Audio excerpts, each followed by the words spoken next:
এই না আপু, খেয়ে দেখ দিনই স্পেশাল লুডুস মাখা। এ আপু, গরমের জ্বালায় নাই বাইরে এসে মাছা এসে বসলাম। তো বসি তো গল্প গুজব বেশ ভালোই হয়েছে। তবে শুধু মুখে মুখে কি গল্প ভাল লাগে? কোনো কিছু ভাজা পোড়া হইলে তো বেশ ভালোই হইতো, তাই না আপু? তা তো ভালোই হয়তো, দেখ না প্রত্যেকদিন তোকে মা ভাজা ভুজি করে দেয়, আমি আজ এসে আজ কি ভাজা ভুজি করে খাওয়াবে মাকে সুদা না। মা, কি হইলো? কোনো কিছু একটা ভাজা পোড়া বানিয়ে দাও। বাপ, আমার আজ ভাল লাগছে না। তোমরা দুই ভাই বোনে যে কোনো একটা ভাজা পোড়া করে খাওয়াই। ঘরে নুডলস আছে না? আছে। তাহলে এক কাজ করো, কি কাজ? নুডলস গুনা বের করে নিয়ে এসে দাও। দিয়ে নুডলস দিয়ে নুডলস মাখা করবো। আচ্ছা ঠিক আছে, এই নিতেছে। খুব সহজে হয়েও যাবে। তো লুডুস মাখা বানানোর জন্য প্রথমে 3 প্যাকেট লুডুস নিয়ে নিয়েছি। এবার লুডুস 3টি ভেঙে নেবো বের করে নিয়ে একটু।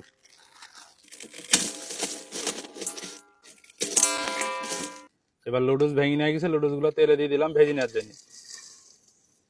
এবার আস্তে আস্তে নেড়ি চেড়ি লুডুস গুলো হালকা করে ভেজে নেবো।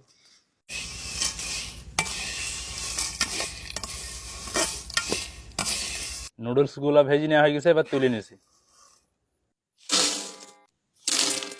এবার ওই নুডলস ভেজে নেওয়া তেলে 4টি বাদামও ভেজে নেবো। নেড়ি চেড়ি বাদামটা সুন্দর করে ভেজে নেবো। বাদামগুলা সব ভেজে নেওয়া হয়ে গেছে। তো দেখেন বাদামগুলা কত সুন্দর ফুটেছে।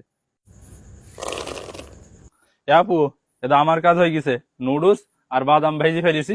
এবার তোর কাজ শুরু। আমার আবার কি কাজ? তোর কাজ হচ্ছে শসা, টমেটো, ধনে পাতা আর কাঁচা ঝাল কটা কুটি দিতে হবে। দে থাইলি। নে। প্রথমে এইগুলা সব ধুয়ে নিছি, আবার কুইটে নিছি।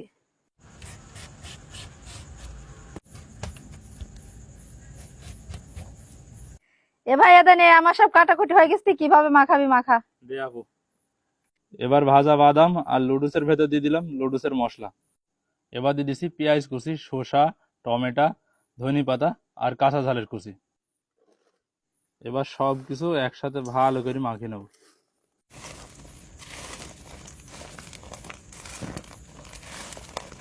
এই না আপু, খেয়ে দেখ দিনই স্পেশাল লুডুস মাখা।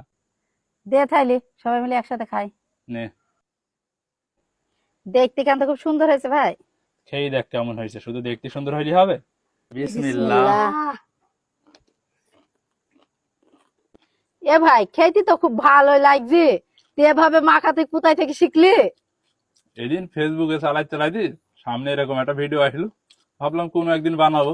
আর আজকে তুই এসছি, তাই আজকে বানিয়ে ফেললাম। সেই দিকে তো দারুণ হয়েছে, তাই না? হেভি হয়েছে। মামু, তোমার সাথে কেমন লাগলো? দারুণ হয়েছে। দারুণ হয়েছে। মা, তোমার সাথে কেমন লাগলো বলো দিনি? মজা লাগলো বাপ খাইতে। মজা লাগছে? হ্যাঁ সত্যি খুব মজা হয়েছে। ভিডিওটা দেখে বানালাম, তো যাই হোক ভালোই লাগলো খেতে। হ্যাঁ। তো আপনারা তো শুনলেনই, এটা নিয়ে আর কোনো কথা হবে না। আমি বানালামও, কিন্তু একদিন দেখেছি ভিডিওটা ফেসবুকে, মানে ভিডিও স্ক্রল করতে করতে সামনে চলে এসলো। আর আমি সেটা দেখি আজকে বানালাম। তো খেয়েটি সব মিলি অসাধারণ হয়েছে। আর এটা কত সহজ সেটা তো দেখলেন। তো আপনারা চাইলে খুব সহজেই এইরকম একটা মজাদার লুডুস দিয়ে এই রেসিপিটা বানিয়ে ফেলতে পারেন। আশা করি আপনাদের কাছে খারাপ লাগবে না। যদি নাম্বারের কথা বলি, এটা 10-এর কম দেওয়া যাবে না। একদম অসাধারণ একটা রেসিপি। তো আজকের ভিডিওটা এখানে শেষ করে দেবো। সবাই সুস্থ থাকবেন, ভালো থাকবেন। আর এরকম লুডুসের মাখা অবশ্যই বানিয়ে খাবেন। সবাইকে জানাই আল্লাহ হাফেজ।